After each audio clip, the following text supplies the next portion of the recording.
This hearing is a call to order. The goals of achieving energy independence and reducing our global warming pollution cannot be adequately addressed without a transformation of our transportation sector. More than any other, this sector lies at the very nexus of these twin problems which are facing our nation. Two-thirds of the oil which we consume every day currently goes into the transportation sector. It is a simple fact that during the years after Congress mandated a doubling of fuel economy standards from 13.5 to 27.5 miles per gallon, it dramatically reduced our oil dependence. During that period, our oil imports dropped from 46.5% in 1977 to 27% in 1985. But since then, our fuel economy standards have been stuck in neutral or even in reverse, and our dependence on foreign oil has skyrocketed to roughly 60%. Plug-in hybrid electric vehicles hold the potential to radically transform our use of oil. While the transportation sector is powered mostly by oil, the nationwide electricity grid runs on very little, only 3%, according to the Energy Information Administration. Increasing the use of plug-in hybrids can help to make driving much less petroleum intensive by using electricity. Such a transformation could have an incredible effect.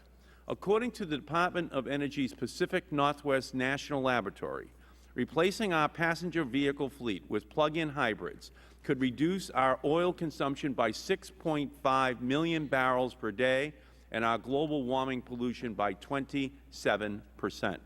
Moreover, turning our vehicle fleet into plug-in hybrids would not require a significant expansion of our electrical infrastructure, because plug-in hybrids would primarily be charged at night during off-peak hours. That same study found that 73% of our existing passenger fleet could be powered using the existing electrical generation infrastructure. Now, some automakers have produced plug-in hybrid prototypes and are beginning to announce long-term plans to manufacture them. We need to ensure that these promises not only become reality, but they are surpassed. We cannot afford to wait 5 years or more to begin seriously looking to unlock the potential of this technology.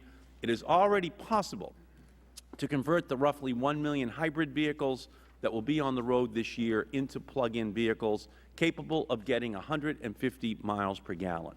This conversion would allow existing hybrids to begin traveling between 20 and 60 miles on a single charge. These next-generation vehicles would allow Americans to go from 0 to 60 miles on barely a drop of oil. Consumers are clamoring for a revolution in automotive technology. Innovations such as the plug-in hybrid should not have been sitting on the shelf for so long. After all, this isn't rocket science, it is auto mechanics. We have to make sure that we pay attention to all of these new technologies that have the potential to reduce our oil dependence and emissions of heat-trapping gases, and listen to the American people all across the country who are calling for them. We have the technology, we have the innovation. The only thing that has been missing is the will. And now I would like to turn and recognize the ranking member of the Select Committee, the gentleman from Wisconsin, Mr. Sensenbrenner. Thank you very much, Mr. Chairman. Since the Select Committee's inception in April, I've repeatedly stressed 4 principles that I and many Republicans believe must be part of any policy addressing global warming. First, I've said that any policy must produce tangible improvements to the environment. I also believe that any policy must protect the economy and include participation of all the major industrialized countries, including China and India. Lastly, global warming policy must support advanced technological progress, because technology, not taxes or regulation, provide us with the best options to reduce U.S. dependency on foreign oil and to reduce greenhouse gas emissions. Between established technology like nuclear power and fantastical solutions like fertilizing carbon dioxide-eating plankton, the range of technology possibilities to address oil dependency and greenhouse gas emissions are fascinating. Researchers are also racing to find breakthrough technologies and to improve existing ideas. And what better technology to win a race than a car? Hybrid car technology is already in the marketplace and competing with the traditional gasoline-powered car. Recent news reports show that some hybrid cars have reached speeds of over 100 miles an hour. Could this mean that the hum of the hybrid may replace the roar of the engine at the racetrack? Plug-in hybrid cars hold even greater promise of reducing our reliance on foreign oil and our greenhouse gas emissions. Early indications suggest that if this technology were fully employed, it could reduce oil consumption by 6.5 million barrels a day and our greenhouse gas emissions by 27%, which is very promising indeed.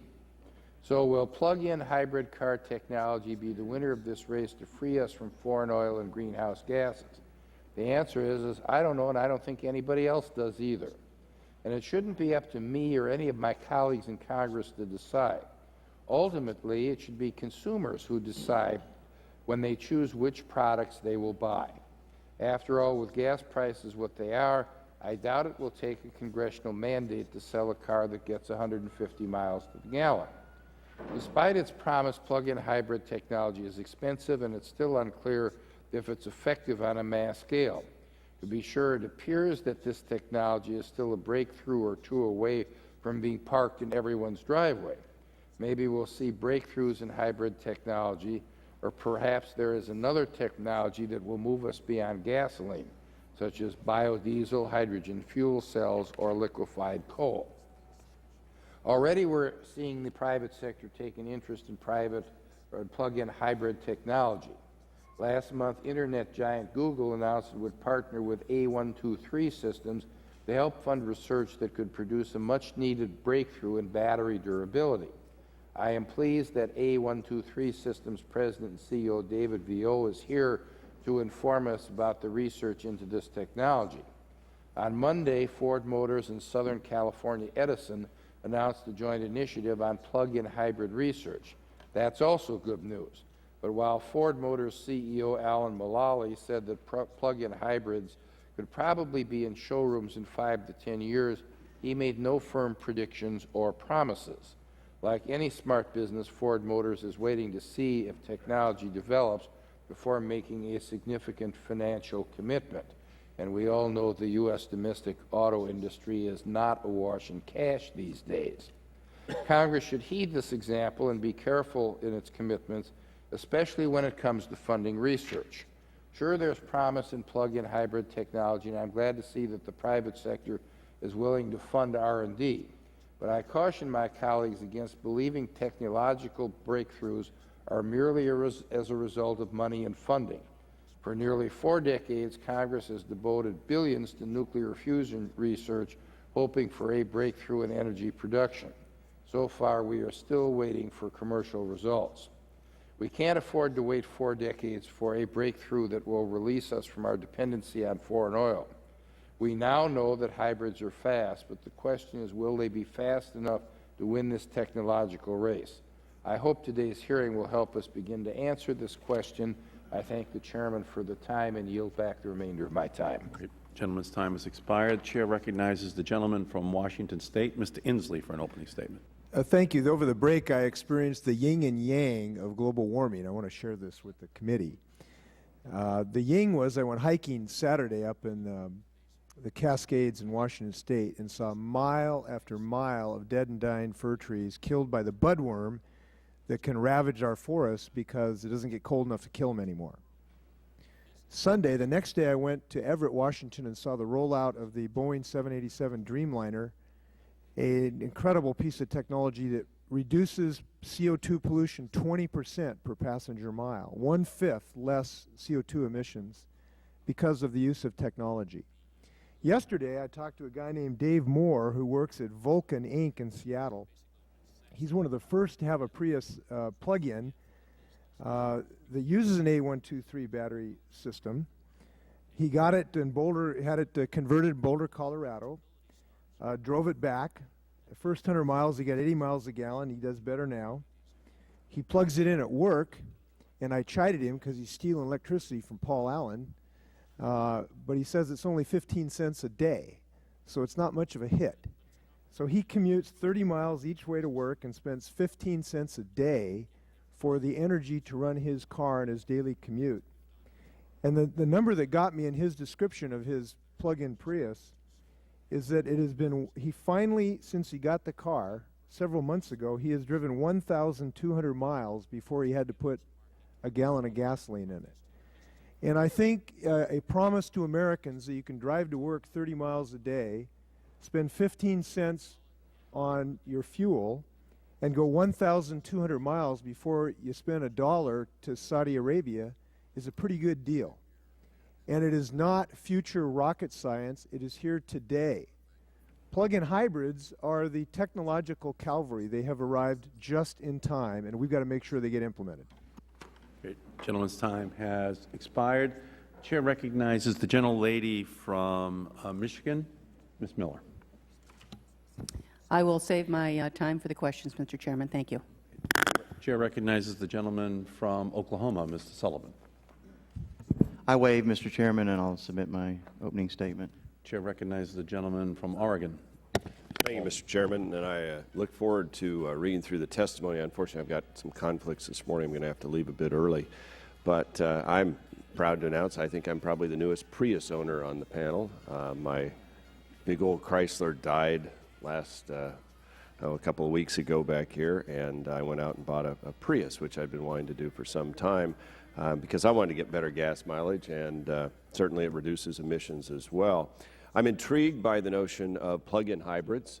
As we know, they aren't readily available on the market yet, but I think they hold great promise. I know that if you recharge the hybrid and run it off the electricity more than the gasoline, you emit 1/4 the amount of carbon into the atmosphere.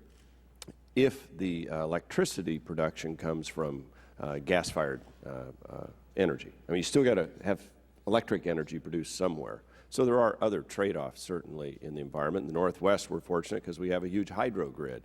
So if you want to talk about the absolute lowest carbon footprint emission other than, well, probably maybe one of the lowest, if not the, it's from hydropower. And so in our part of the world, if you can plug them in, you're getting renewable energy right off the start into a car, and I think that'll go a long way. I do think there needs to be greater development on the batteries themselves, and hopefully a domestic battery industry could emerge as well, as opposed to relying on those made in China or Japan or somewhere else, so that we truly can become more energy independent here in America.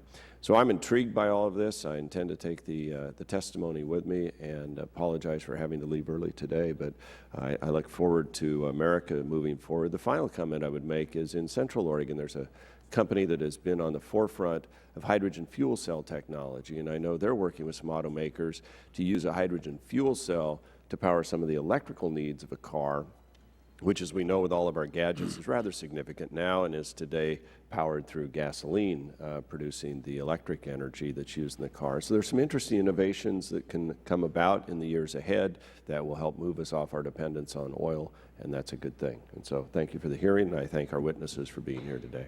I thank the gentleman. I drive a Toyota Camry hybrid. It only gets 40 miles a gallon. I know that the Prius does a lot better, but it's a... You really should upgrade to a more fuel-efficient model. It does make you feel virtuous, though, doesn't it? The chair recognizes the gentlelady from California, Ms. Solis. Thank you, Mr. Chairman, and I'm delighted that you're having this hearing today. You know, I often complain about the hardships that my district faces in Los Angeles, and particularly East Los Angeles, one of the harder hit areas that has various environmental impacts, one being smog, congestion on the road. But one thing I have to say about the state of California is that we've done, I think, above and beyond by really extending tax credits for people who can purchase hybrids. In fact, our carpool lanes are made more accessible to those people who do purchase those vehicles.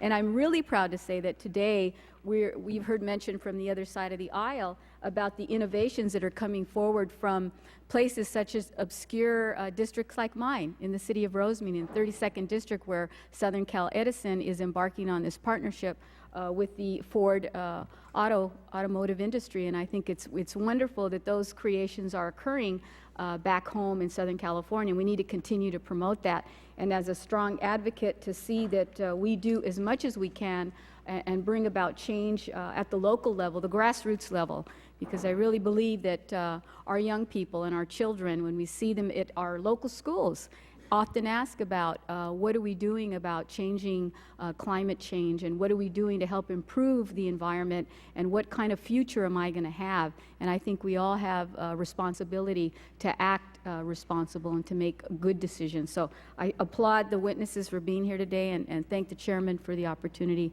for us to hear the witnesses. Thank you. Great. Gentlelady's time has expired. The chair recognizes the gentleman from Arizona, Mr. Shattuck.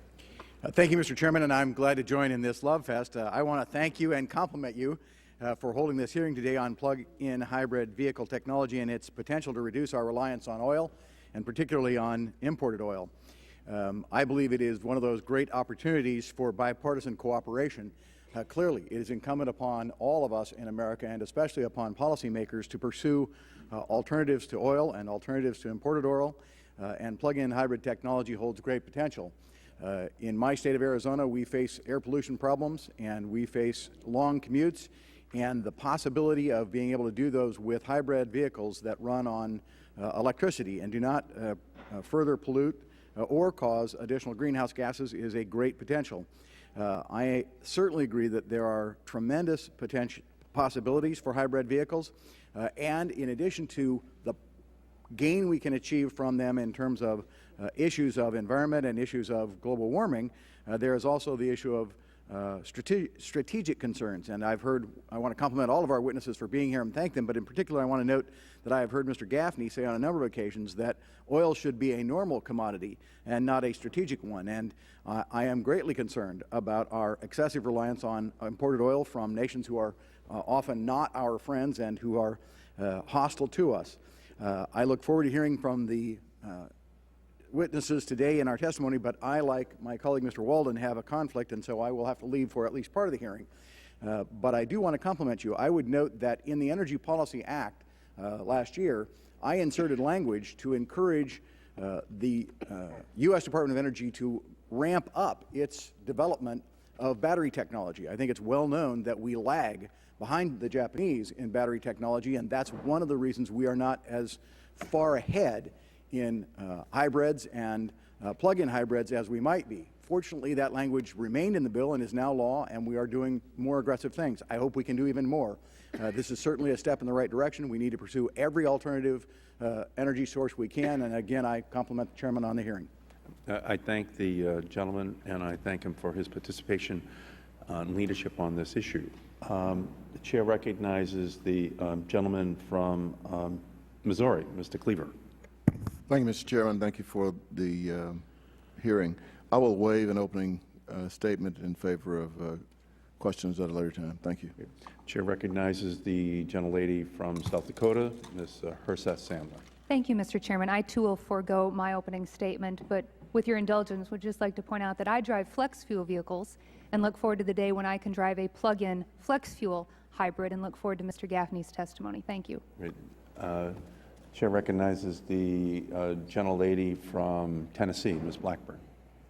Thank you, Mr. Chairman. I thank you for the hearing, and I want to thank our witnesses for taking the opportunity to come and talk with us on this issue. As you have heard, we are all interested in what we do to achieve energy independence and how we best go about making energy independence an attainable, realistic goal for our country, and we appreciate your participation in the discussion today. I'm looking forward to what we're going to hear about the plug-in hybrids and their being a part of the solution as we move forward. Now, where I come from, right outside of Nashville, Tennessee, we have a lot of auto manufacturing.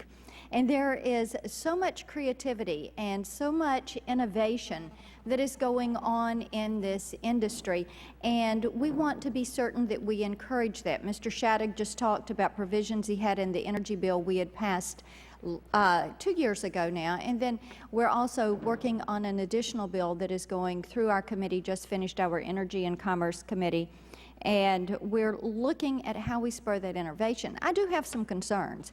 One is the cost. Hybrids are about $3,000 more than a conventional car, and then a plug-in hybrid is about $6,000 more.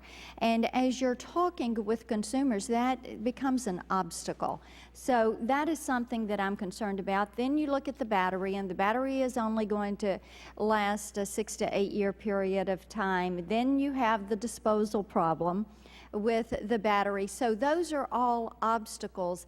They're problems that need to be solved as we move forward on the issue.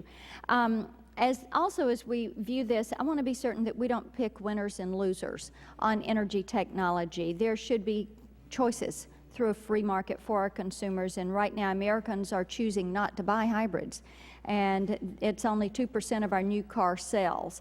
And so although some, such as the Toyota Prius, are selling well, others are not. And in the future they may choose to buy hybrids, but we need to be certain that that is done by incentives in the market and not mandates from the government. We need to know that this is going to be a part of our discussion, a part of our solution, plug-in hybrids, and we appreciate, again, your work. Mr. Chairman, the staff's work and your work we appreciate, and I yield back. Great. Gentlelady's time has expired. Chair recognizes the gentleman from New York, Mr. Hall. Thank you, Mr. Chairman, and thank you all, our witnesses today.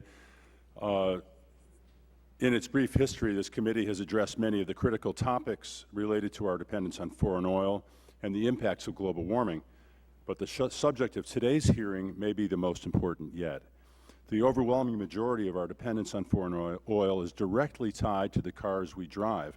There's simply no way to be serious about lessening the influence of OPEC, reducing prices at the pump for working families, or cutting down on the tailpipe emissions that are choking our air and warming our planet without making our cars more efficient. I and my wife drive American-made vehicles.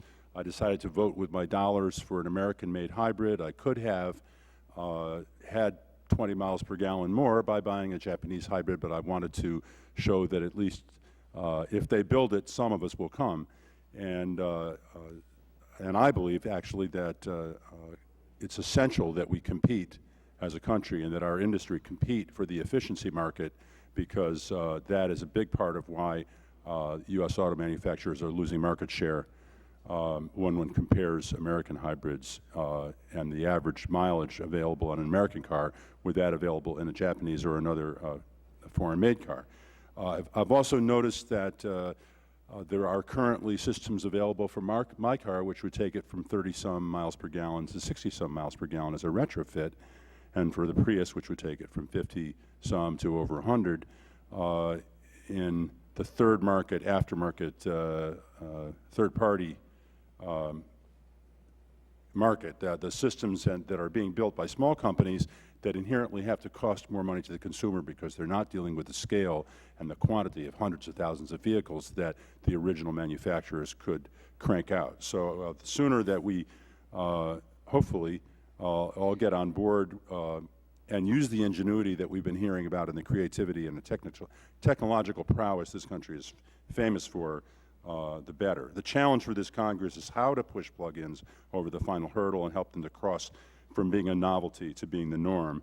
And this means pioneering companies like those represented today will grow to create economies of scale, help to spur wholesale investment in Detroit in this technology, and make plug-ins an everyday option.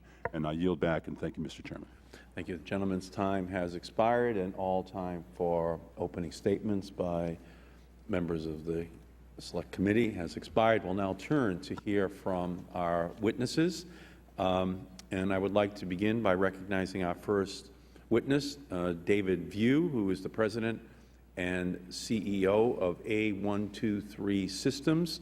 His company is a leader in the plug-in hybrid business, fitting existing hybrids with the batteries and equipment needed to convert into plug-in hybrids.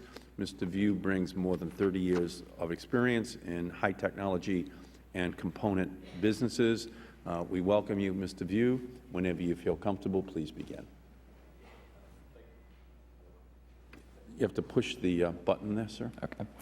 Thank you very much, Mr. Chairman, Congressman Inslee, and Congressman Sensenbrenner, and the rest of the committee for being here today, and for the fine work that you're doing to reduce our dependency on foreign oil and to reduce the carbon emissions that so plague the climate that we live in today. It's a great opportunity for A123 to be here and to tell our story a little bit, so I very much appreciate that as well.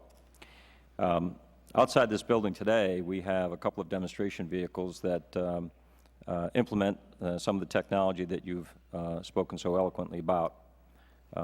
These vehicles will, and particularly the Toyota Prius vehicle that we have a demonstration of with our plug-in hybrid technology, demonstrates fuel mileage according to national testing in excess of 100 miles per gallon. And for commuters that drive less than 40 miles per day, urban driving testing would indicate between 100 and 150 miles per gallon. The benefits of this to us is, on a vehicle-by-vehicle basis, a reduction in fuel consumption for the average American of over 80%, and a reduction in the carbon emissions of over 60% on a national basis, inclusive of the emissions associated with the production of the electricity that's used to create the energy for the vehicle. This capability is made possible by what I would say are the convergence of three events over the last 5 years. The first of which is the widespread availability of production hybrid electric vehicles. And that was certainly stimulated to a great degree by the work that was done here to create tax incentives and to increase awareness of those capabilities. The second thing was the development of advanced lithium-ion battery technologies at A123 Systems in Watertown, Massachusetts, and the third of which was the creation of a very elegant and I think novel system to employ these in a retrofit manner to allow us to immediately begin to take advantage of these capabilities. And that would be in a module which we call a battery range extension module that can be applied to the vehicle to increase the energy capacity so that the car can depend more on electricity and less on polluting gasoline. The car is called a plug-in hybrid vehicle, and I think everyone here is quite familiar with them, but the nature of the vehicle is that it provides additional electrification to a hybrid vehicle, and it can be plugged in to charge the batteries from a standard household circuit. A123 Systems started 5 years ago in Watertown, Massachusetts with some technology we licensed from MIT, and 5 people and a $100,000 Department of Energy SBIR grant. Today, we have raised more than $100 million of private equity from a combination of venture capital sources and major corporations. Our backers include, from corporate standpoint, General Electric, Procter & Gamble, Motorola Corporation, Qualcomm, AllianceBernstein, and a host of the top venture capital companies in America. We have over 380 employees today around the world, including our facilities in Ann Arbor, Michigan, where we do research and defense-related battery technology development, and our facility in Watertown, and a facility in Toronto, Canada. We initially took our technology to a commercial partner, Black & Decker, to work with them to create an advanced cordless power tool set. First of all, to help them advance the state-of-the-art in that space with more powerful batteries, and second of which, to demonstrate the capability of this new technology on a commercial scale. This has been made possible by this nanophosphate material, which we licensed from MIT and commercialized in our labs. It brings to the market a combination of greater power, better safety, improved safety, and much longer life, both calendar life and cycle life, in combination of which had never been available previously. As a result of this, we have been selected by General Motors to be a partner in the development of their batteries and battery systems for the next generation plug-in hybrid vehicles, which we expect to see in the market in the next 3 to 5 years. We have partnered with BAE Systems to create battery capability to help them with the electrification of commercial buses, city buses, in particular to work on the program for the Daimler Chrysler Orion 7 bus system, which is used in one of the major places in New York City. The implementation of our battery capability in those systems saves over 3,400 pounds per bus and significant increase in the fuel mileage or the benefits of the electrification of the vehicles as a result of it, and more than doubles the life of the systems. We've also partnered with General Electric Corporation on the development of a first-generation fuel cell hybrid bus technology, and we are participating in a number of other commercial programs with domestic and international auto companies. I say all of this because I want you to understand the seriousness that we take in our business, and to understand that the primary nature of the business at A123 is to create battery systems that can be implemented by the OEMs themselves and through the major manufacturers of not only automobiles but trucks and buses.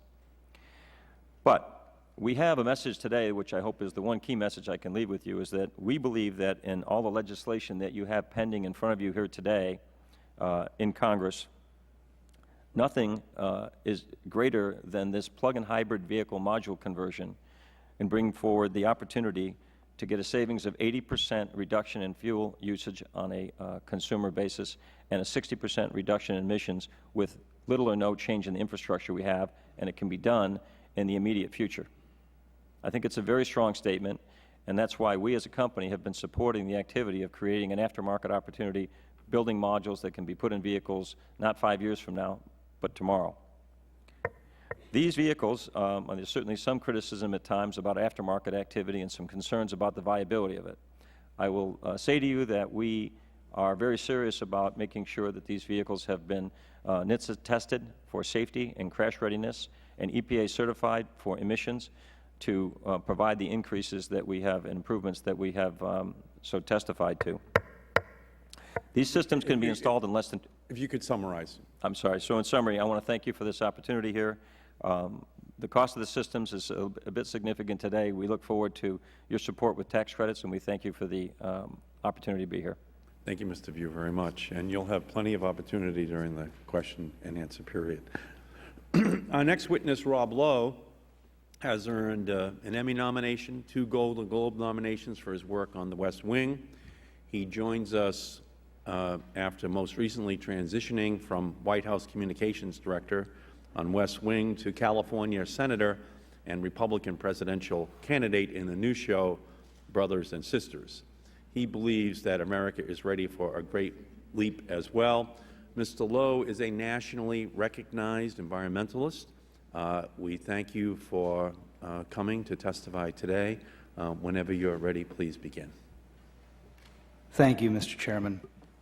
Congressman Inslee, Sensenbrenner, and other members of the committee, thank you for the opportunity to appear today before this distinguished panel. And although I have been a senior advisor to the President and am currently a Republican junior senator from California running for President, I'm honored to sit before you today because you are the genuine article. And when it comes to doing the nation's business, we all know that you have the ability to be the real stars. So thank you.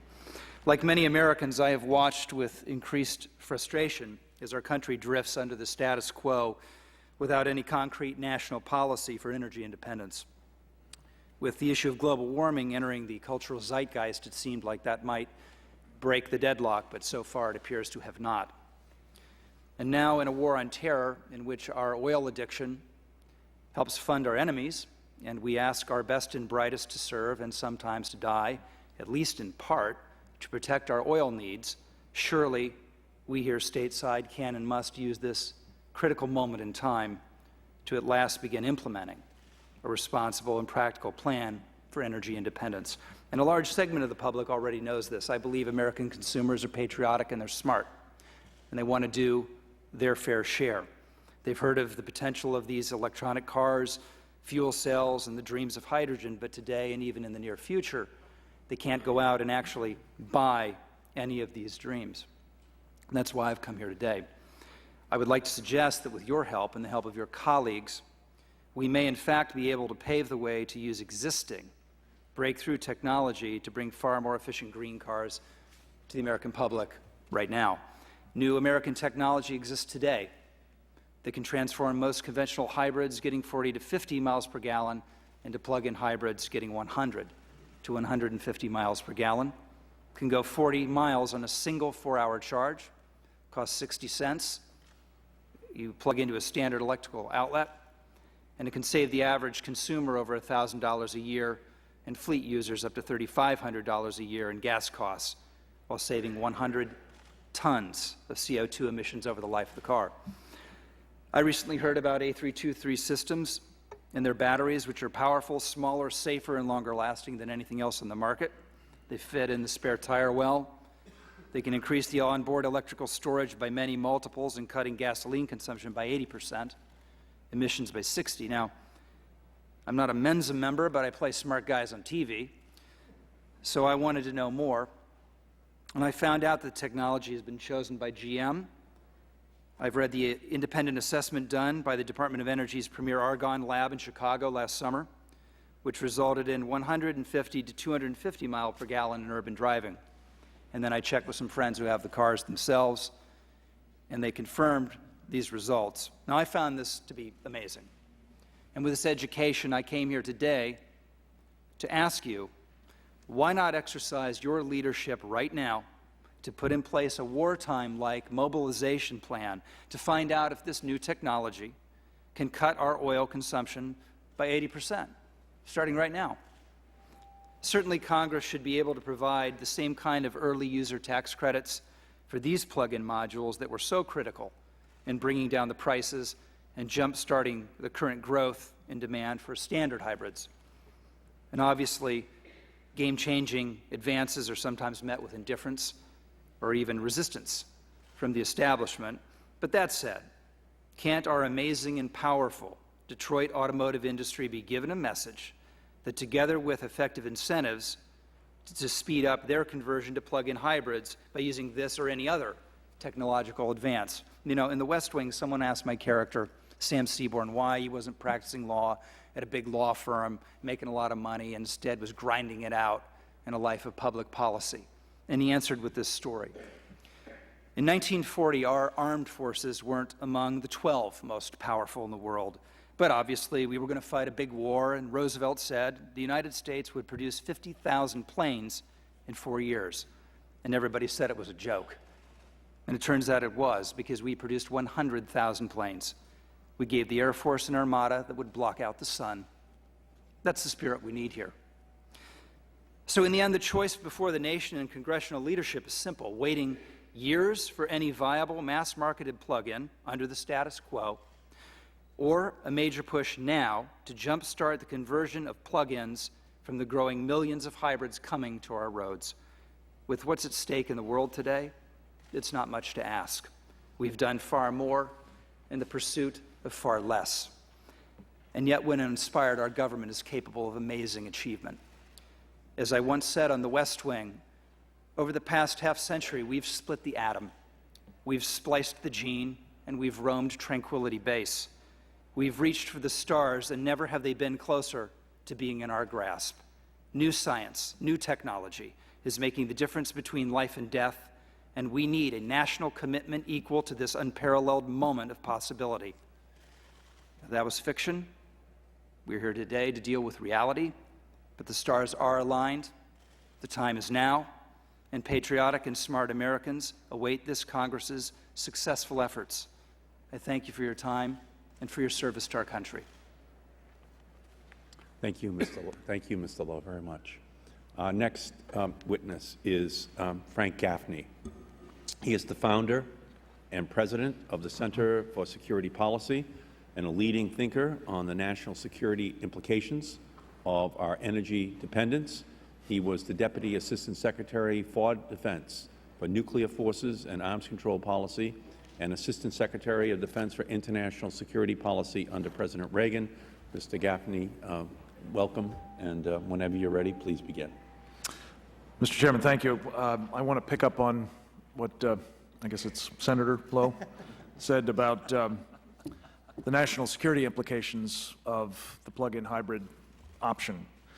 About 2 years ago, almost to the day, I had a chance to testify before this body's Armed Services Committee about what was then pending as a significant public policy problem, which was Communist China's attempt to buy a major American oil company, Unocal.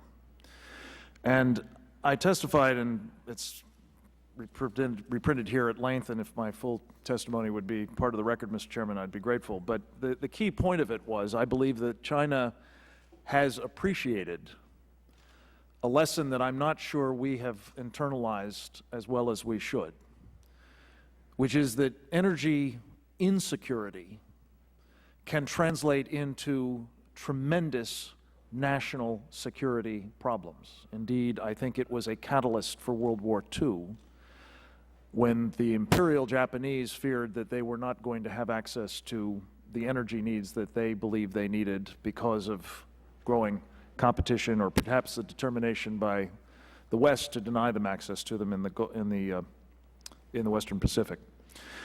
I said at the time that unless the sorts of steps that I and others of my colleagues who have joined an organization called the Set America Free Coalition, unless such steps are adopted, it would appear as a practical matter we will inevitably find ourselves on a collision course with Communist China, particularly if worldwide demand for oil approaches anything like the projected 60% growth over the next 2 decades. In my testimony, I go on to enumerate a variety of other potential national security threats arising from our energy insecurity. As you know, Mr. Chairman, something on the order of 3/4 of the world's proven oil reserves are in the hands of adherents to an ideology I think is best described as Islamofascism. We and our allies are, as Mr. Lowe mentioned, as a result transferring enormous wealth in the form of payments for imported petroleum to people who are trying to kill us. Not least, our putative friend, a so-called moderate regime in the Middle East, Saudi Arabia, is using such funds to promote a pincer movement against the West, involving Wahhabi recruitment and indoctrination via Saudi-funded mosques, madrasas, political influence operations, prison and military chaplains programs, and campus organizations on the one hand, and Muslim Brotherhood Front organizations on the other. Our enabling of such behavior is the height of folly, an irresponsible and certainly unsustainable practice from a national security perspective. Moreover, various suppliers of oil over the years have recognized that the threat of supply constrictions can translate into a weapon against the United States and other oil-consuming nations. In my testimony, I go on to enumerate half a dozen of them. We have not seen another oil embargo of the kind of 1973-74 fame, but that is not because any of the governments capable of trying to mount such an embargo have eschewed it as an immoral act or as something they would be opposed to in principle. It's simply that it doesn't serve their interests at the moment. That could change at any time, especially as the world becomes more dependent upon OPEC oil. Terrorists appear to understand as well the dependency of our economy on imported oil and the ease with which interruptions of the supply can be effected through attacks not here, but on the infrastructure elsewhere.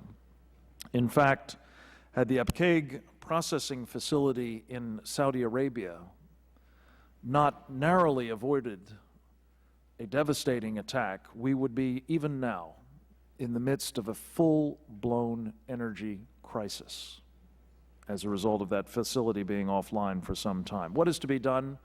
I mentioned the Set America Free Coalition. One of its chairman, Gal Luft, is here. I thank him for his work, among other things, in the field of educating people about the plug-in hybrid option. But also, if I may just mention, the importance of diversifying our energy uses, in particular in the transportation sector, in other ways as well. In the Set America Free Blueprint, we talk about ethanol, not just from corn, but from other sources, methanol, not just from coal, but from other sources as well, all of which can be part of an alternative fuel approach, fuel choice, if you will, if enabled by flexible fuel vehicles, one of your colleagues spoke of driving today. There are about 5 million of them on the road. I cannot for the life of me understand why we allow any cars sold in America today to be other than flexible fuel vehicles. It costs about $100 to make them when you're doing them en masse, and with very few exceptions, every one of them would benefit from this, and you instantaneously create the opportunity for diversifying the fuel that powers our transportation sector. Let me turn just very quickly in closing to the matter at hand. There are others on the panel who are more capable of talking about the technology. I would simply suggest to you, Mr. Chairman,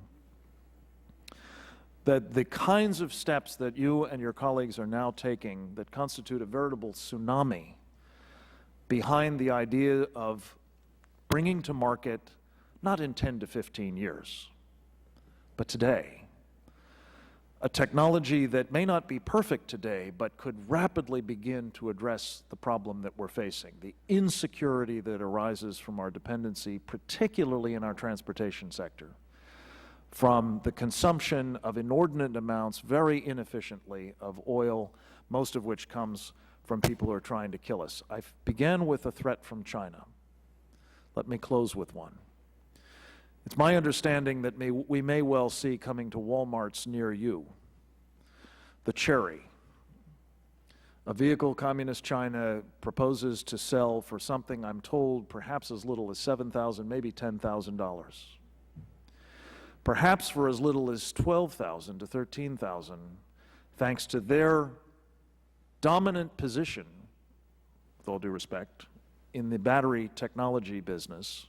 You may be able to see American consumers offered vehicles that could get, with a flexible fuel vehicle feature perhaps, 500 miles per gallon of gasoline from a Cherry that is a flexible fuel and plug-in hybrid electric vehicle. I dare say that will be the end of Detroit if that vehicle is available in large numbers in America in the near future, and it could be. I share my colleagues' view that we mustn't let that happen from either a national security or an economic point of view. I call on you to redouble the efforts you're making to try to ensure that it is not. Thank you, sir. Thank you, Mr. Gaffney, very much. Our final witness, Fred Hoover, has graciously agreed to join us on very short notice after Mayor Will Wynn of Austin was left stranded at the Austin airport last night because of severe thunderstorms. Mr. Hoover represents the city of Austin, which has risen to a position of national leadership on energy and climate issues. The Austin Climate Protection Plan will eliminate greenhouse gas emissions from virtually all municipal activities by the year 2020, while dramatically enhancing the use of renewable power at Austin Energy, a utility which it works closely with in developing its plan for a plug-in hybrid fleet. Mr. Hoover, we welcome you. Whenever you're ready, please begin. Thank you, Mr. Chairman, and members of the committee for the opportunity to speak to you about the potential impact of plug-in hybrid vehicles on both the nation's energy usage and global warming.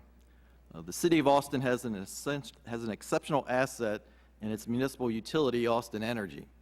Its Green Choice program has led the nation in renewable energy sales for the past 5 years. Its energy efficiency and green building programs for commercial and residential buildings are national models. Austin Energy also is the first electric utility outside of California to join the California Climate Action Registry. Earlier this year, the Austin City Council adopted a climate protection plan that sets goals and strategies to make Austin the leading U.S. city in the campaign to fight global warming. Plug-in hybrids are part of that future. The city's interest in plug-in hybrid vehicles took hold as they realized the potential environmental and economic benefits that come with electrifying the transportation system.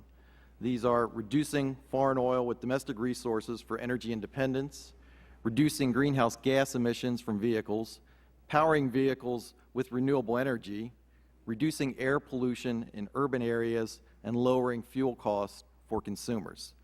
The benefits that could be realized from plug-in hybrids aren't some futuristic idea, as you've heard earlier today. The vehicle technology and the electric infrastructure to fuel these vehicles are here today. In January 2006, the City of Austin launched its Plug-in Partners national campaign to persuade automakers to build plug-in hybrids by demonstrating that a market for these vehicles exists today. Austin Energy has taken the lead in forming this national grassroots coalition, which now counts nearly 600 partners, including 23 of the nation's largest cities. Our city partners include Los Angeles, New York City, Chicago, Boston, Portland, Oregon, Seattle, San Francisco, Kansas City, Missouri, Milwaukee, Phoenix, and Memphis. This coalition spreads over 41 states and includes state and local governments, electric utilities, environmental and national security groups, and the business community, including the largest auto retailer, who joined because their CEO believes they can sell plug-in hybrid vehicles. The automakers have taken notice. GM has announced plans for 2 plug-in vehicles, the Saturn Vue and the Chevy Volt. Toyota and Nissan have both announced that they're working on plug-in hybrids. And earlier this week, as was mentioned earlier in the hearing, Ford announced an intention to sell plug-in hybrids in the next 5 to 10 years. Plug-in hybrids have the ability to enhance energy independence in the near term at virtually no cost. Our national power system could charge tens of millions of plug-in vehicles without requiring new power plants. Consumer demand for electricity peaks during the day, but more than 40% of the capacity of generators in the United States sits idle or operates at reduced load overnight. It is during these off-peak hours that most plug-in vehicles would be charged. The Department of Energy's Pacific Northwest National Lab reported that the nation's existing electric generation capacity would be able to fuel 84% of the U.S. cars, pickups, and SUVs as plug-in hybrids without a single new power plant being built. Earlier this year, the Brookings Institution announced that nothing could do more to reduce oil dependence more quickly than making cars that could connect to the electric grid. Electric utilities could become the gas stations of the future, with the infrastructure already in place and the significant unused generating capacity to recharge cars overnight. The only thing plug-in hybrid vehicle owners would need is an extension cord.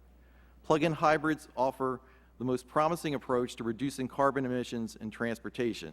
A California Air Resources Board study of emissions along the entire supply chain found that using today's national electric grid, a battery-powered electric vehicle generates only 40% of the greenhouse gases produced by an equivalent gasoline vehicle.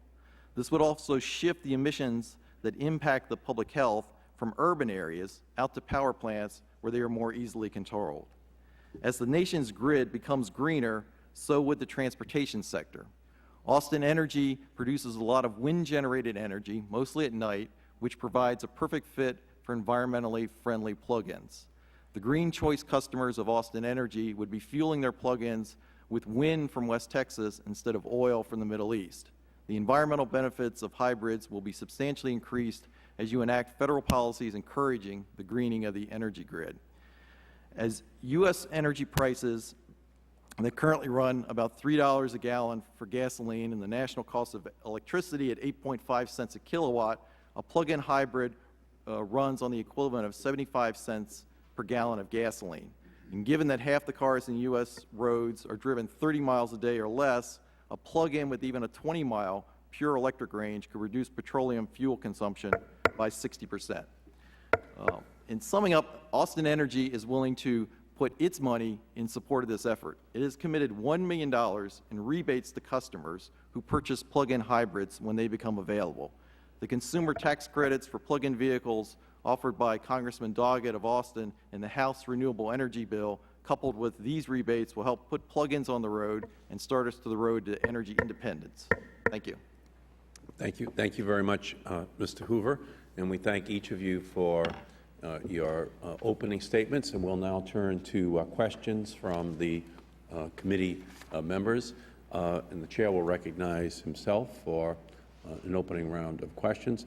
Let me begin. Let me ask you, Mr. Lowe. You're one of the very few people who have ever driven a plug-in hybrid. And I think people are wondering, what is it like? And is it much different than driving a regular car? Well, the most marked thing that I found is you get almost competitive with yourself to see exactly how much amazing gas mileage you can be. You watch the sort of readout and you realize, okay, I'm going to come off of this stoplight a little slower because I'm going to get literally 100, 225 miles per gallon. So I find it actually makes you a more economical driver just by driving a more economical car. That said, you can't imagine the attention that you get from people, because the one that I've been driving says 150 miles per gallon on the side. So people come up to you and stop you on the street and want to know, where can I buy it? I mean, my non-scientific field testing tells me that there's a huge interest in this car.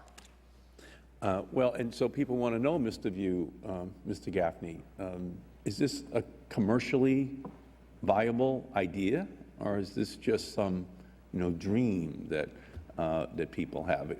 Can this happen? Can we actually produce vehicles like this that the American people can purchase? Oh, there's absolutely no question that we can do it. We've made dozens of demonstration vehicles to show that the technology can be implemented, and we're going into our third generation design, which will be even yet more efficient than the current designs. We have a couple of steps between now and a broad-scale release of the product. One of them is NHTSA testing and EPA testing. We know that there are engineering activities associated with that, but these are problems that have been solved in numerous ways. I can tell you that we have, as an industry, figured out ways to package gasoline, and that's much more volatile than what we have in our battery systems. So there's some work to be done, and there'll be no question about it. The big issue for us is finding ways to assure that the volumes will be there. We can build the capability to do it, and the volumes will drive costs down. Now, do you agree, Mr. Gaffney, with Mr. Lowe, that that the volumes will be needed because the public will move to technologies like this, and that that it will become a commercially viable business? I'm not sure that I have the expertise to address that, Mr. Chairman, other than to say I don't know of anybody who wouldn't rather get 150 miles a gallon than 17, 20, even 30. I don't. There may be people who prefer to expend the money that's associated with it, especially as the price keeps going up, but I can't imagine it. But may I just address your question about, is this going to be the future? No less an authority than Lee Iacocca has said this is the future of the industry. I'm told that, I think it's CalCars, which has been doing conversions of some of these Priuses and so on, started by discovering one of their engineers found a switch in his Toyota Prius that was inoperative. And when he reverse engineered it, figured out that it was for a plug-in hybrid feature that simply had not been built into the car, this particular model. The reason I mention that is, I don't know if that's an apocryphal story or true, or if it's CalCars, but the point is, Toyota has clearly stolen a march on Detroit with the Prius, and perhaps with your Camry.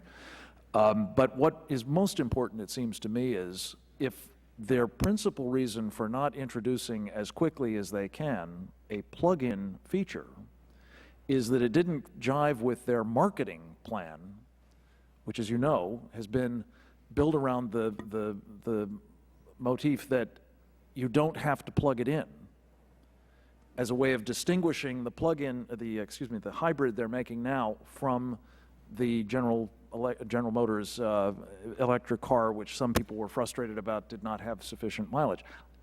We should not be hung up on the basis of some, particularly a foreign manufacturer's marketing campaign.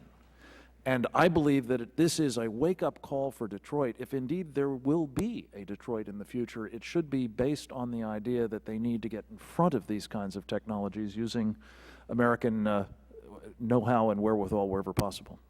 Okay, and you, Mr. Hoover, Austin is committed to making this a commercially viable option for the residents of Austin. Right. When Roger Duncan from Austin Energy first started coming to Washington to talk about this idea in late 2004, 2005, the response of the automakers were that, well, this was something that was kind of far in the future, over the horizon. The technology wasn't there because of the batteries. And in that time frame, we've seen, because of the support shown here on Capitol Hill and around the other groups in Washington, D.C., that the automakers have steadily accelerated that timetable as to when these cars will become available. And now you have GM and Ford both discussing these cars as being real production vehicles that they will see in the near-term future. Great. Thank you. My time has expired. I recognize the gentleman from Wisconsin, Mr. Sensenbrenner. Excuse me. Thank you very much, Mr. Chairman. I think all of us are sold on the concept that a plug-in hybrid is really the car of the future. Where we have the disconnect, in my opinion, is the fact that battery technology is not keeping up with our hopes. So I have a few questions of you, Mr. Volk, since you seem to know the most about battery technology of everybody in the room. Where are your batteries manufactured? China. Okay. Is there not an American battery of comparable capability available? Well, I'm going to qualify the first comment, that I just made. The actual cells, such as like I have in my hand, we're having them produced in China, and we have multiple factories that are involved in that process. The systems themselves that you'd see in this car that's out here, which is a combination of batteries with a lot of other gear and packaging and so forth, is made in America. Mm-hmm. So about half of what you see overall is American content, and about half of it is Chinese. There are no significant commercial North American lithium-ion battery manufacturing facilities today. And why would that be? The commercialization of lithium-ion technology was initiated by Sony Corporation in Japan in 1991, and the Japanese put a significant investment in the development of lithium-ion technology at a time when our major battery companies turned in a different direction. And I believe by the time that our companies came back, they felt that it was a bit of game over. Our approach to this has been coming outside the box with new chemistries and to reinvent the battery technology, and we've been able to change the game substantially.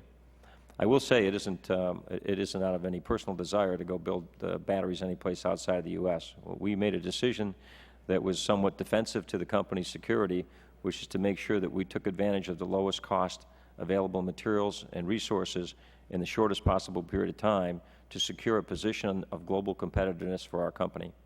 Over the future and over time, we have the resources today and the availability to make choices that will allow us to include North American manufacturing in our plans of the future.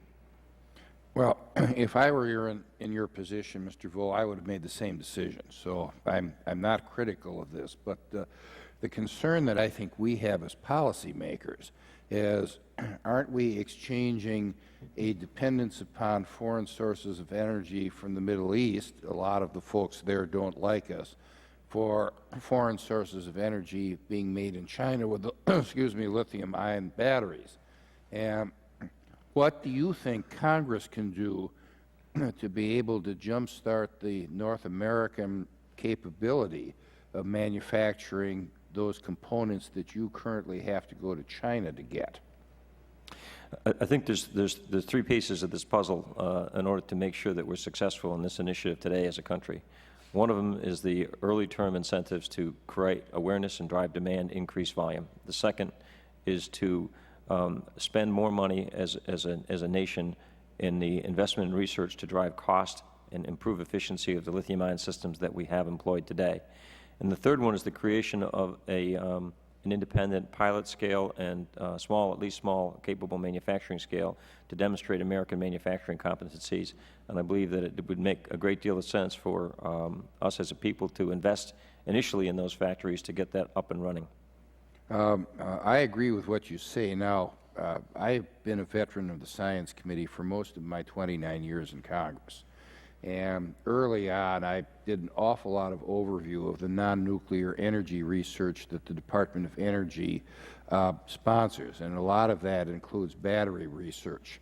Can you give me your opinion of whether that research has actually helped American manufacturing and this capability, or whether it's gone in the wrong place?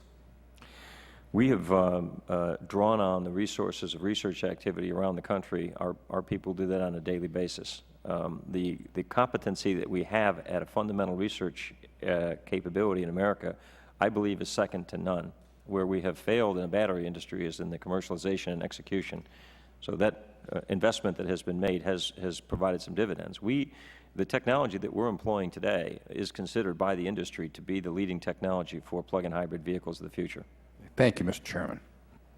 Mr. Chairman, could I just add one quick point on that? I think you're absolutely right to be concerned about the industrial capabilities of this country in this technology. From a national security perspective, as well as from an economic perspective, it is the height of folly for us to be depending on China, or for that matter, Japan or Korea, which are, I think, the other principal foci of these kinds of technologies at the moment. This is a place where we really need, for both the Defense Department's applications. I've served on a Defense Science Board panel looking into this, and I think there's keen interest in this whole question, and it really needs your support. Thank you. Great. Gentleman's time has expired. The chair recognizes the gentleman from Washington, Mr. Inslee. Thank you. First, I want to tell you how happy you are here. Mr. Lowe eloquently used a metaphor involving our response to World War II, and I've suggested another metaphor, which is our Apollo project, and virtually everything you've all suggested is contained in the new Apollo Energy Act I've introduced with some of my colleagues. I'm glad you're telling your story, too. It's a very important one. I've tried to tell it, Mr. Gaffney, Mr. Hoover, Mr. View. All of your stories are in a book coming out called Apollo's Fire. I've tried to tell your stories because they are good ones, and the more that people know them, the more they will embrace both these technologies and the policies it needs to drive them. And I really believe we are in a technological race, as we were in the original space race right now, with the rest of the world to develop the technologies manufactured, some here, maybe some overseas, but to keep these technologies homegrown. And I think that's the race we're in right now. I want to express frustration that this is not moving faster. I met a guy while writing this book called Felix Kramer with a group called Calf Cars in California. They developed the first one of these to get them on the road, to try to get Detroit and others to promote this. And I'm still frustrated, frankly, that they're still talking 5 to 10 years to get these mass produced. The Dreamliner that Alan Mulally built at Boeing took, I don't know, maybe 6 or 7 years from conception to rollout. These things are on the road today. The batteries are manufactured today, and we're still talking 5 or 10 years for mass production.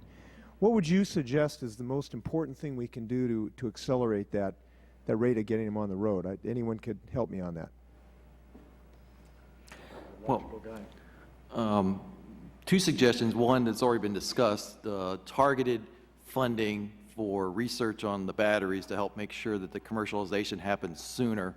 And then secondly, incentives for consumers to buy plug-in hybrids.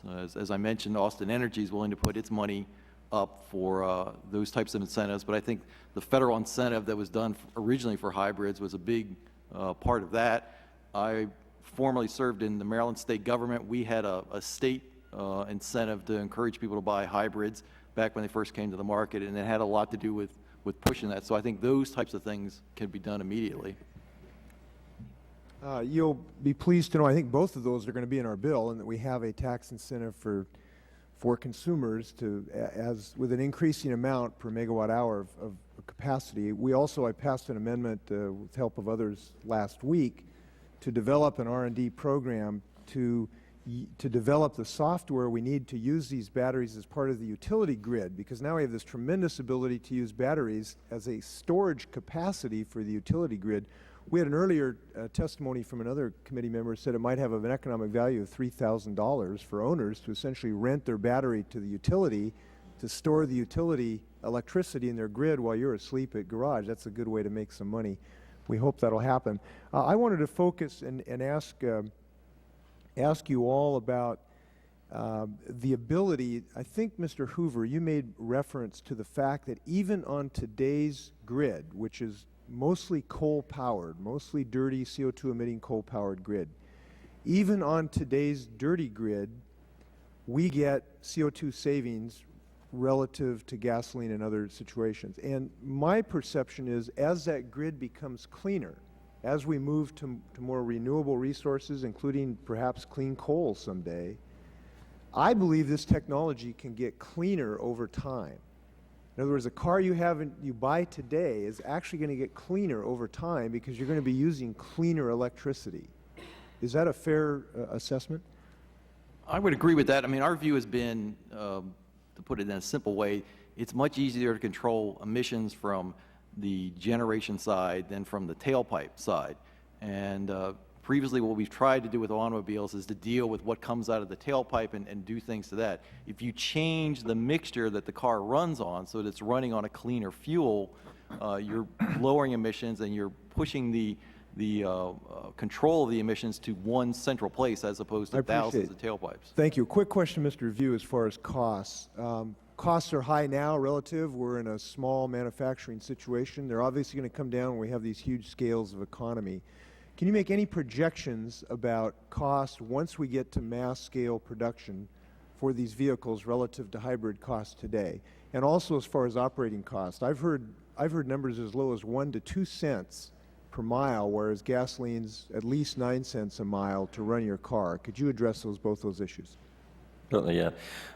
With respect to the initial cost today, we're projecting a sale price for a multi-year warranted conversion of a existing hybrid next year in less than $10,000. We expect that will go down by about 40% over a 3 to 5 year period by increasing volumes gradually over that time and by improvements in the technology that we have in our product pipeline.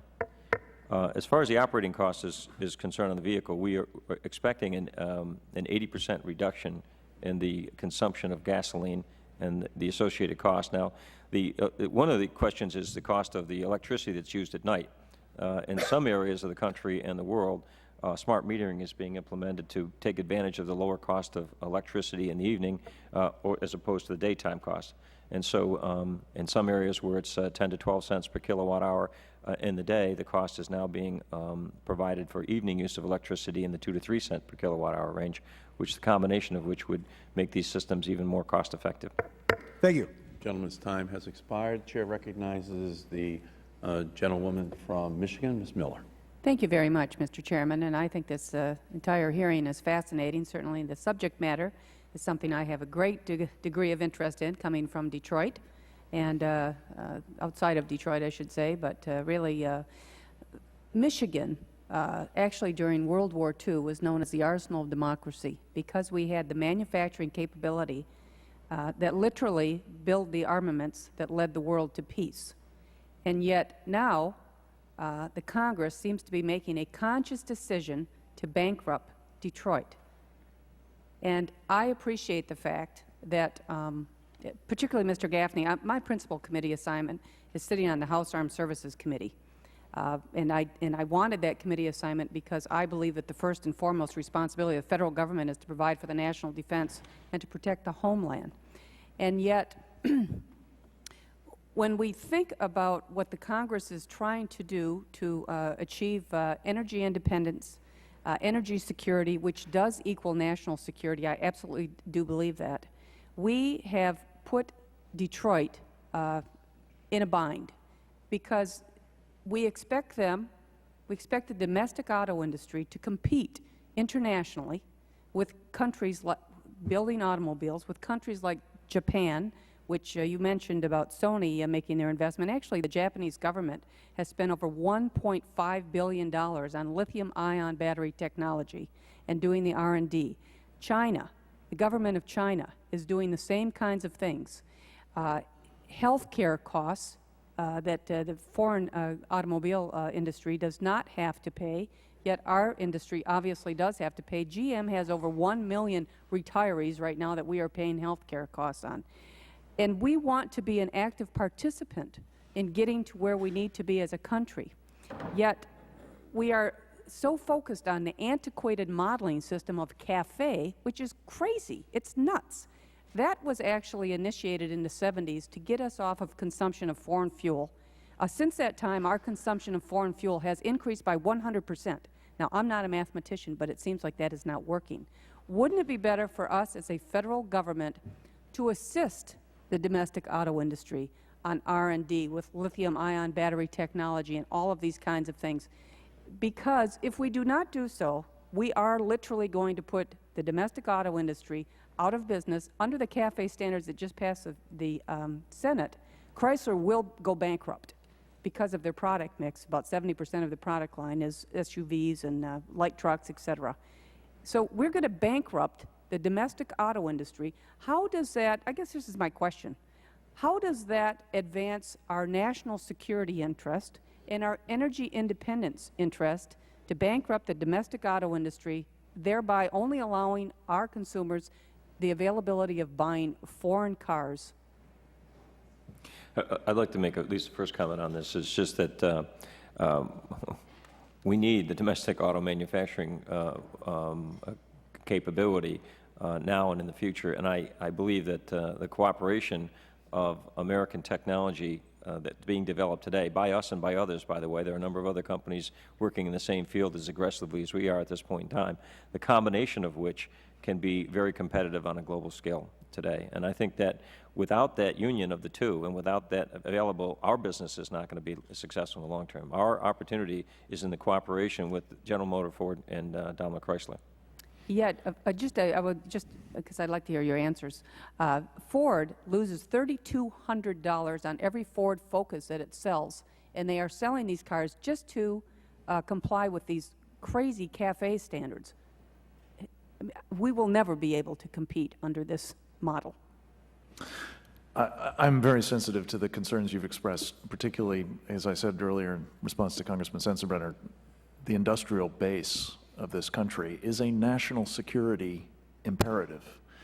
I think in a previous appearance before your committee, I testified that one of the things that I think we've done a woefully inadequate job is understanding how dependent we are becoming on foreign suppliers for even military hardware of this country that may not be available to us in time of war, let alone these other industrial capabilities. The public is now suddenly aware of this in the context of the dependence all of a sudden we realize we have on China for food and other products that are perhaps unsafe.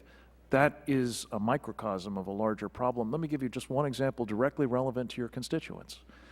I was at the unveiling at the Washington Auto Show of the GM Volt. Very exciting concept car that they're very anxious to produce, they say. The reason given in response to Congressman Inslee's question, why is it still 5 or 10 years away, is they say they cannot get batteries for that car. Now, I'm hopeful that the kinds of technologies that we're talking about here will help rectify that, but as long as we continue to rely on China or Japan or Korea or somebody else to supply this stuff, we will always be at the mercy of guys who don't necessarily want the Volt to come on the market and be an effective competitor with their future products. And yet the domestic auto industry, actually the auto industry, is the only industry in America that has carbon constraints placed on it. We do not place carbon constraints on the oil and gas industry, on the electrical industry, or what have you. I mean, apparently the Congress has made a conscious decision to do whatever they can to bankrupt the domestic auto industry. And do you think this is the best way for energy independence? I certainly do not. And more to the point, I think if that industry goes away, our dependence for other directly militarily relevant vehicles will also become a greater problem. So this is not purely a lunatic economic approach. It is also, I think, a national security problem. I think that from what I have seen, the American auto companies right now are beginning to embrace the electrification of the vehicle, and the Chevy Volt is a great example of the technological change that can change this whole dynamic that you're talking about. Having a superior vehicle with superior technology with the advances. We had that Chevy Volt at our facility yesterday, so all of our employees could drive it and take a look at it and experience it and be motivated by what it means.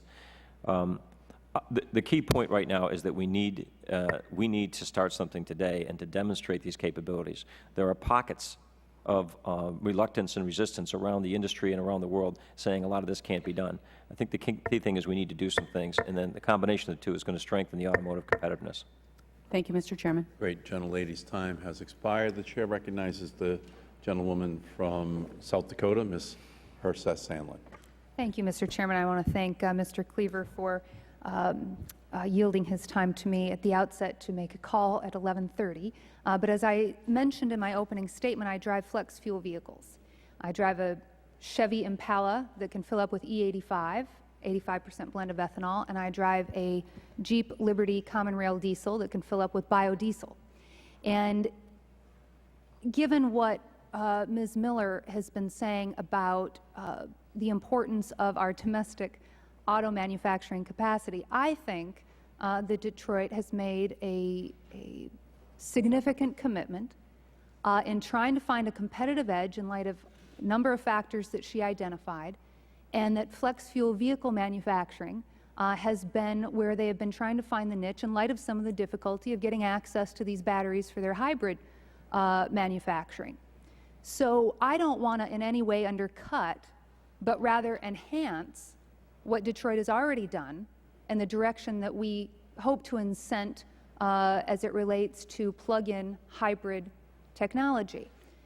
But I'm wondering if any of you can address the issue of why we haven't seen any manufacturing of the flex fuel gas electric hybrids, let alone any flex fuel plug-in hybrids. Is it an infrastructure issue in the availability of fuels like E85, like biodiesel? Is it primarily the issue of the difficulty of getting the batteries to be able to integrate both technologies into one vehicle? My understanding is that perhaps down at Virginia Tech, they've been doing some research. They've got a car that is a hybrid flex fuel vehicle, but are there any others on the road that you're aware of? And don't you agree that it makes sense, I think, Mr. Gaffney, you do in your testimony, that we should take the next sort of, well, add the small step of ensuring that we can have vehicle engines that can run on any combination of liquid fuel and electricity. But beyond that, we have to ensure that the liquid fuel is anything from pure gasoline to pure ethanol to biodiesel and anything in between. And perhaps you might want to comment as well on vehicle engines as it relates to diesel fuel. We know that in Europe we have far more passenger vehicles that utilize the diesel engine technology. And your thoughts on what we can do in this area? May I respond? One of the fuels that you mentioned, or failed to mention, I should say, is methanol. And I think the marginal additional cost in programming the chip to ensure that it can also consume methanol is negligible. So we ought to be making sure that that's a piece of the flexible fuel vehicle equation. But as I said in my testimony, I cannot imagine why we are not making it an obligation of any car manufacturer, not just Detroit, but any car manufacturer that wishes to sell cars in the United States, that they have to have seat belts for every passenger. That's a given. They have to have airbags for the front two passengers. That's a given. They ought to also have a flexible fuel vehicle capability built into the car. It just immediately, whether there are supply problems right now or whether there are localized areas where you can get this particular alternative fuel or another, over time, the fleet is transformed into one that has a requirement for a fraction of the gasoline. Now, you may want to use gasoline for other reasons, but you don't have to if you've got these other features built into it. And my hope is, you're absolutely right, that what we will do is a result of this, what I call tsunami of legislation, is create incentives, create R&D programs, create demonstration programs, create education programs, but most especially facilitate production in this country so that you will have plug-in hybrid electric vehicles that have, yes, a flexible fuel vehicle capability as well. If I could offer a couple thoughts on that. It seems that from our view, the plug-in hybrid is part of the solution, but it's not the only solution. And our attitude is that we need to sort of diversify the way we fuel vehicles in order to have the purchasing ability for Americans to have a vehicle that fits their needs best. Right now, we do that basically by size. You pick a car on your needs on that. What we need to do is to change the fueling infrastructure and change the engine technology so that cars can run on a multiplicity of fuels, and that way consumers can pick that type of vehicle that best fits their needs. For an urban consumer that does a daily commute, a plug-in hybrid might be best. In other areas, it may be a flex fuel vehicle that has other capabilities. But I think that's how we sort of get away from this problem we have of overdependence on one fuel source. Well, I thank you for your responses, and I do. Does anyone want to address the diesel engine technology issue? I mean, Mr. View, in terms of, are there complications with developing or utilizing the battery technology with a diesel engine? No, no, not at all. I think the proposition that we have today for plug-in hybrid vehicles is a system that's in harmony with a flex fuel vehicle by the very nature of it, and it isn't. The electrification is a piece of the problem.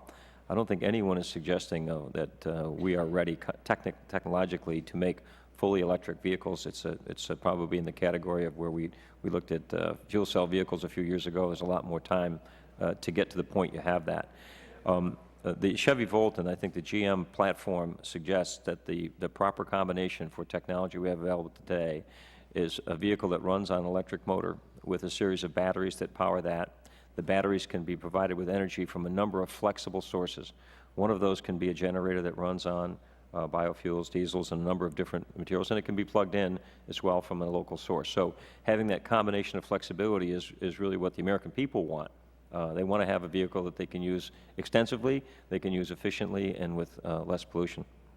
Thank you. And just one final comment, Mr. Chairman. I agree with what Mr. Gaffney said in his response, that any requirement, any incentive, but any, again, requirement that we'll consider as it relates to flex fuel vehicles has to be on any car sold in the United States. It cannot be simply targeted Detroit, which has already made a significant commitment in this area.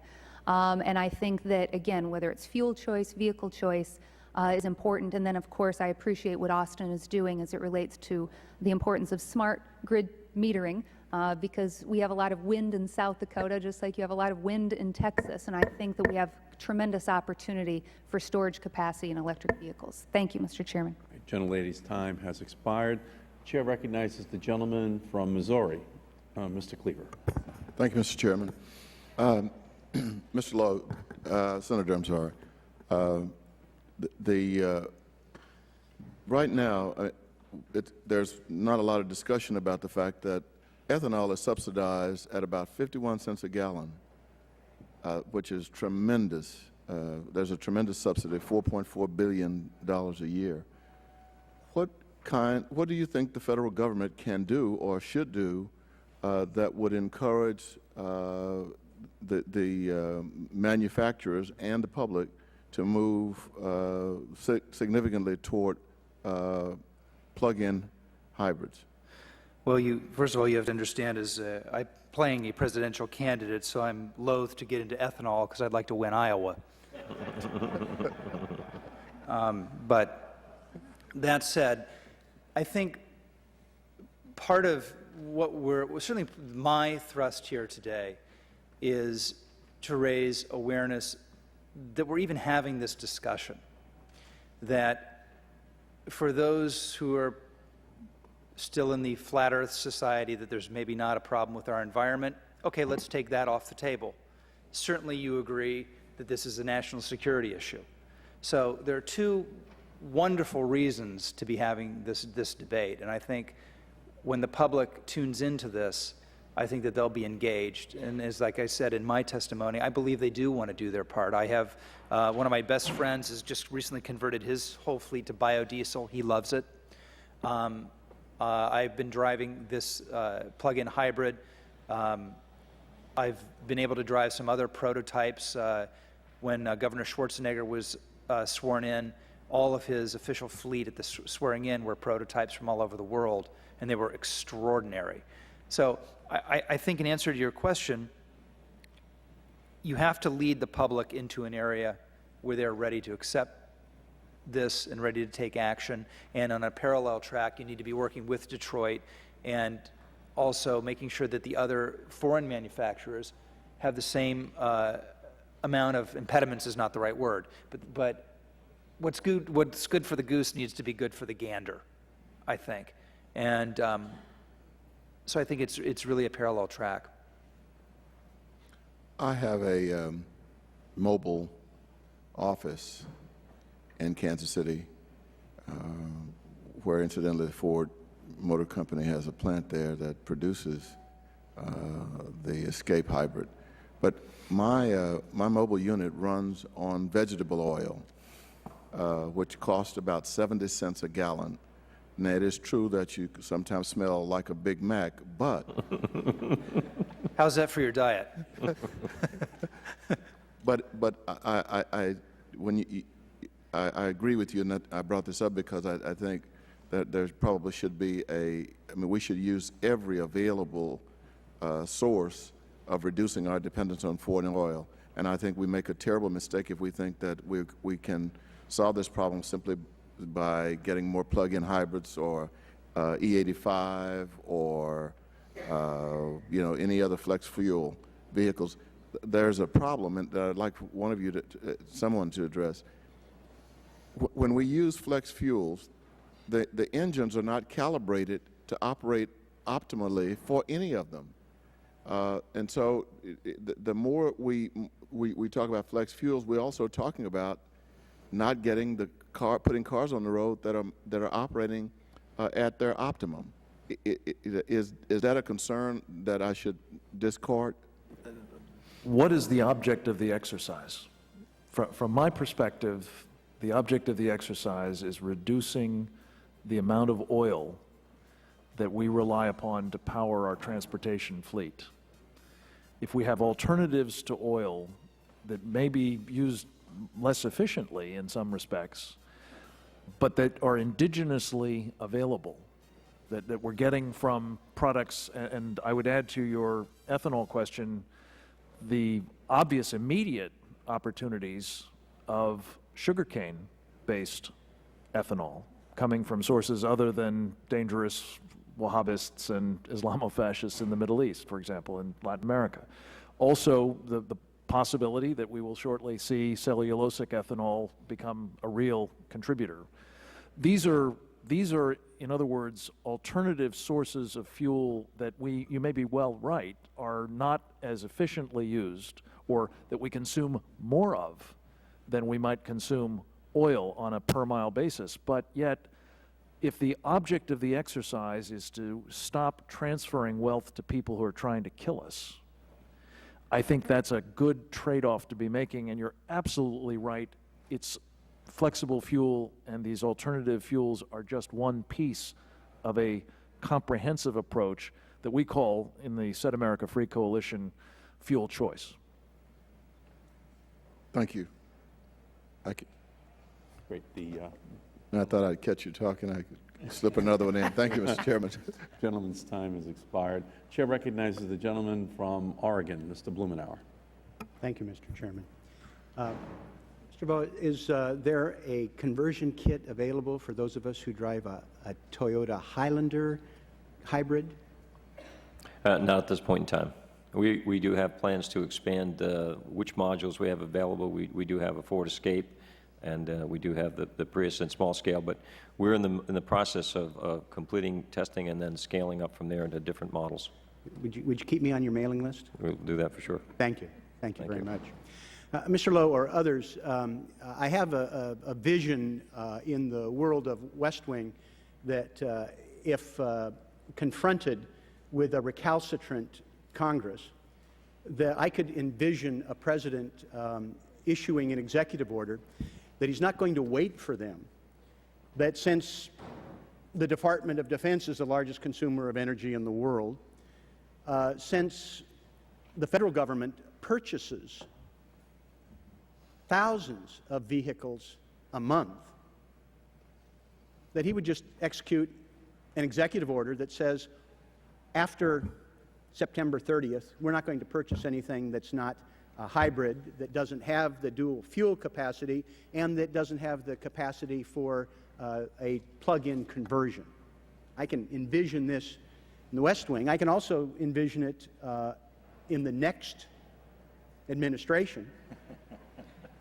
And it would also seem to me that this might be something that even some of our friends who are somewhat skeptical about broader applications in Congress might agree to, as far as the federal government leading by example. Would any of you have any thoughts about the impact of a federal government executive order or federal legislation that would mandate the federal government do this within 6 months, a year, and let those market signals ripple out?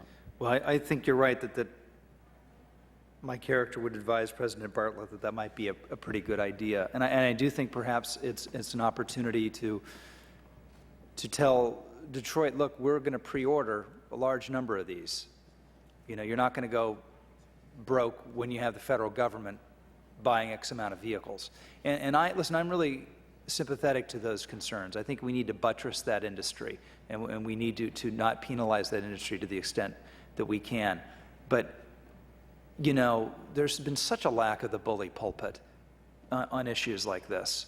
And there's enough blame to go around. It's not a Republican or a Democrat issue. It just has not been at the forefront of the debate that it needs to be, particularly in a time of war. We should be hearing as much about this as our plans in the Middle East as we're hearing about anything else, and we just hear nothing. And I'm hopeful that will change in the next administration, regardless of what party controls the White House. Could I just add, there's no reason why this should wait for the next administration. The President has diagnosed our condition as addicted to oil. This President, I mean, you talk about Nixon going to China. This is an opportunity, I've argued it with my friends in the administration, this is an opportunity for this President to make, you're absolutely right, the federal government an early adopter that will enormously catalyze the kinds of industrial retooling and changes that are required from both a national security and an economic point of view. And just to add one final, there's one specific part of the government that is made to order for plug-in hybrids, and that's the U.S. postal system. You look at how their vehicles are used, it's just it's a no-brainer that they should be moving to this technology. It's an important message for me on the problem that we face in trying to execute more efficient battery systems, and it's the same thing carries across into flex fuels and the like. At the working level, we go into our business partners in industry that have tremendous resources and say, we want you to work on such and such chemical that will have a huge impact. And they say, there is no demand. Yep. They say there is no market. When you get a market and there's a demand, we'll come back and work on it. I'm talking about major multinationals in North America today and around the world. 3 years ago, I went forward and said, hey, we've got brand new technology. And I sat with some major corporations and said, we're going to start moving in this area. They said, you're kidding yourself, there is no market. What the government needs to do is demonstrate that there is a market and a capability. That is what you would do with that activity. Mr. Chairman, I appreciate your courtesy.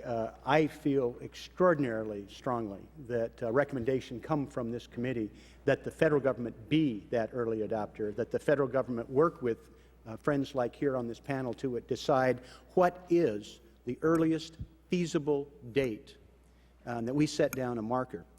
I am mindful that the war in Iraq is the most energy-intensive military operation in the history of the world, 4 times more intense than the first Gulf War, 16 gallons of fuel per day per soldier. It's putting our soldiers' lives at risk. It's costing an inordinate amount of money. This would have a broad ripple effect, and I would hope we could work with the committee and our friends here to establish that marker and move it forward. Mr. Markey. I think that the gentleman has made an excellent suggestion, and I would recommend that we work with the Republicans on the committee to adopt that as a recommendation. Mr. Chairman. Time has expired. I apologize to you. We need just unanimous consent for the gentleman from Washington State to ask one quick question before we end the hearing. I'm going to ask each one of the witnesses at the conclusion of the question from Mr. Inslee to each give us a 1-minute summary statement of what you want the committee to remember as we leave. Gentleman from Washington. Thank you, Mr. Chair. Mr. View, I wanted to make sure that we had clarity. I was asking about costs, both of the batteries and operating costs, and I wanted to make sure we got the right answer. And I want to ask you, when these batteries become part of the original manufacturing, when it's not a conversion, but when in fact it's part of the original manufacturing, we're doing 200,000 units every couple months. This is a mainstream part of the industry, and I believe we are going to get to that position. When we get to that position, could you give us first a projection what that cost may be relative to just a hybrid today? And I'm realizing it's just a projection.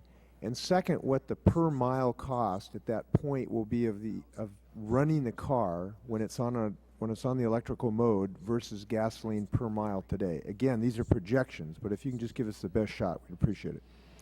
On the first part, I think I can give a pretty clear answer. The second part may be a little more challenging for me.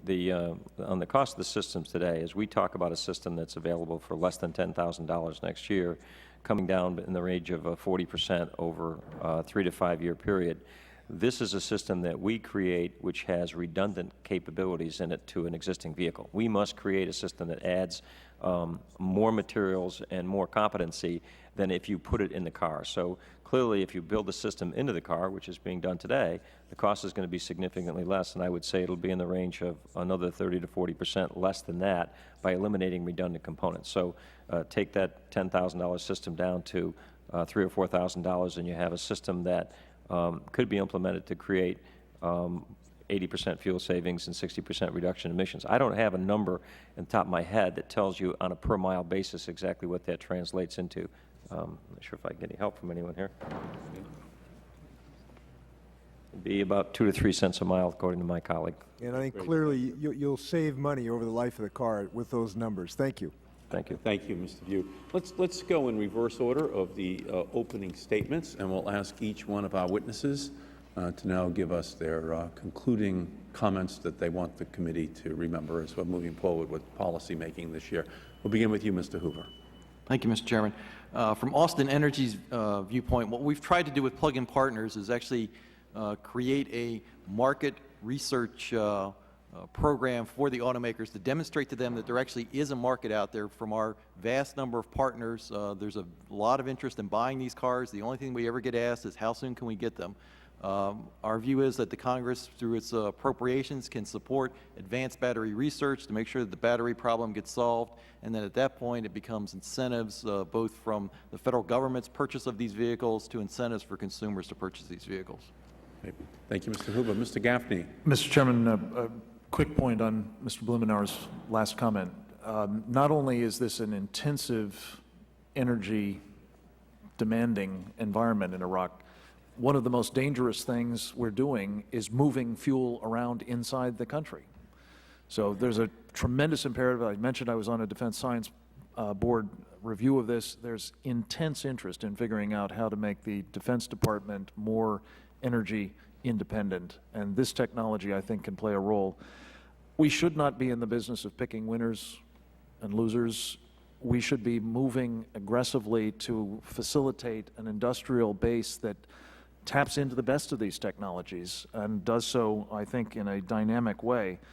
I'm all in favor of an executive order. I'd be delighted to work with you on that if I could. I think one of the issues we're going to bump up against probably in crafting it is trying to encourage American sources to be utilized, especially as that conflicts, for reasons we've been talking about all morning, with how fast can you do it. And finally, Mr. Chairman, as I've said in my testimony repeatedly, there is a national security imperative to all of this. We are, I believe, in mortal peril of an oil collapse of some kind. I don't know whether it will be terrorists taking out a key facility or whether it is some government or other deciding not to sell us, but this is a peril that we see coming. We need to be doing all of these things as aggressively as possible.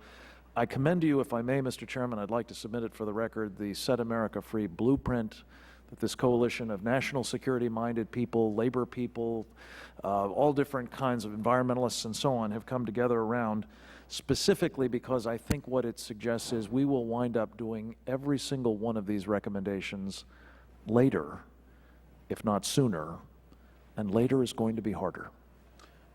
My father always said, try to start out where you're going to be forced to wind up, because it's prettier that way. So we hope that we are now on that new course. I thank you, Mr. Gaffney. Mr. Lowe. The first money I ever made as an actor, when I had a moment to invest it, I invested it in an alternative energy source. That was over 20 years ago. So this is an area that I've cared about for a long time. But it's recent events in the world, global warming reaching this sort of critical mass that has gotten me off the sidelines and brought me here today. I'm not a big proponent of taxes. I'm just not. That said, I do think there's a time when you invest in something that has a potential to create new industry, particularly the kind of new industry that secures our nation and cleans our environment. So I would urge you and your colleagues to do whatever you can to help, whether it's by the early user tax credits or any other economic incentives that you can come up with to jumpstart this industry, particularly with the plug-in hybrid cars that are ready to go on the road today. Thank you, Mr. Lowe, very much. And Mr. View. In January, Bob Lutz, the Vice Chairman of General Motors, stepped up in front of the public and said that he's found some battery technology in Boston, Massachusetts that's changing their view about the limitations of batteries, and they believe that the technology exists today sufficiently so that they were willing to commit to a new model of electric vehicle based around this competency. I'm going to repeat what I said earlier. I think the strongest message that we can make is that we don't believe that you have any legislative opportunity in front of you that can provide a greater return for a limited investment using current infrastructure than what we are talking about today in the near term. And so we appreciate the effort that you have, and we hope that you can continue with your efforts and support this activity. Thank you, Mr. View, very much. And I know, Mr. View, that your technology comes from MIT. When the Soviet Union challenged us with Sputnik, President Kennedy asked Jerome Wiesner, a professor from MIT, to become his science advisor and to help to shepherd through this goal of putting a man on the moon and returning them to Earth in 8 years, and we were successful. When the Soviet Union threatened us and potentially with a nuclear strike that could destroy our communications capacity, MIT developed a new technology that first was called DARPANET and is now called the Internet, and we have deployed it ubiquitously around the world.